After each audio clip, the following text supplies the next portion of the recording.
In a small town nestled between hills, there lived a young boy. Like many boys of his age, he loved playing with his friends, watching the clouds pass by and listening to the birds sing. However, there was one area in which the boy struggled immensely, and that was his studies. No matter how hard he tried, he could never grasp the concepts or remember the facts. His classmates often laughed at his mistakes, which made him even more disheartened. One day, while walking in the forest near his town, the boy stumbled upon the equine temple. Curiously, he went inside and found the monks in deep meditation.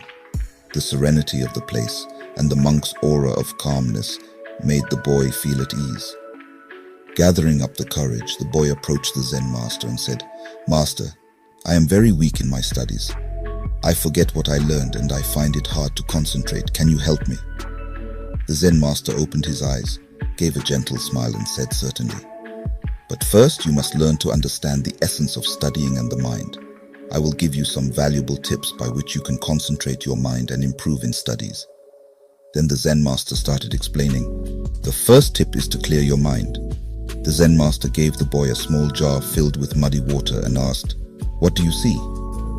The boy looked at the jar and replied, "It is muddy water." "Now place the jar here and let's wait," said the monk. After an hour, the dirt had settled to the bottom and the water became clear. Then the Zen master said, pointing to the jar, "This is your mind. When it is agitated with thoughts of play, fear, or distractions, you cannot see clearly. But when you calm your mind, clarity emerges. Therefore, before studying, take a few moments to meditate, focusing on your breathing, clearing your mind of distractions. By doing this, whatever you read, you will understand it better." The second tip is to focus on the present, continued the master. The master then pointed to a burning candle and asked the boy to watch the flame without letting his mind wander. Initially, the boy's mind drifted to his classmates, his failures and other things. But after some time with practice, he could focus solely on the flame. Then the Zen master said, "You see, the past is gone, and the future is yet to come. Therefore, when you study, be in the present. If your mind drifts to past mistakes or future worries, gently bring it back and focus on your study.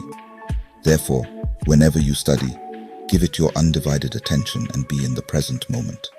The third tip is to absorb the knowledge. Don't memorize, the Zen master said, giving the boy a sponge and a stone. Then he poured water over both. The sponge absorbed the water, while the stone just let it slide off.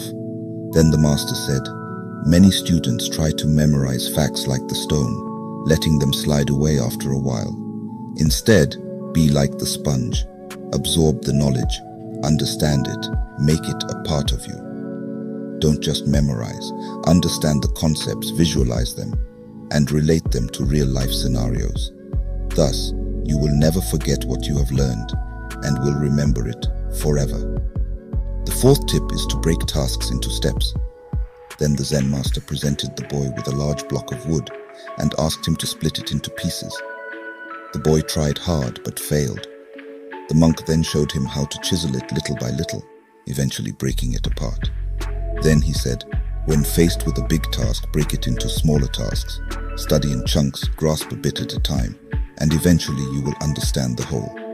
Therefore, divide your study material into sections. Focus on one section at a time. Take small breaks and then move to the next. This way you will not get bored and can study for long hours." The boy kept coming to the Zen master continuously for a few days to learn and practice these principles. When he returned to school, he applied the lessons in his studies. It was not an overnight change, but with time the boy saw significant improvement. He became more attentive, understood topics better, and remembered what he learned. His grades improved and, more importantly, he began to enjoy learning. Years later, when the boy grew up and became a very successful man, he often used to remember the invaluable lessons he learned from the Zen master, emphasizing that it was not just about studying better, but also about living better. He understood that in the journey of life, it is not just about the destination, but the path you take and the lessons you learn along the way. So friends, if you also face challenges in your study, then just remember that with journey, just like he transformed from a struggling student to a brilliant one, you too can become brilliant with the power of determination, focus, and a clear mind. Embrace each moment, absorb the knowledge around you, and break down your goals into manageable steps. As you walk the path of learning, let the Zen Master's timeless wisdom remind you that your efforts, no matter how small, will bloom into success.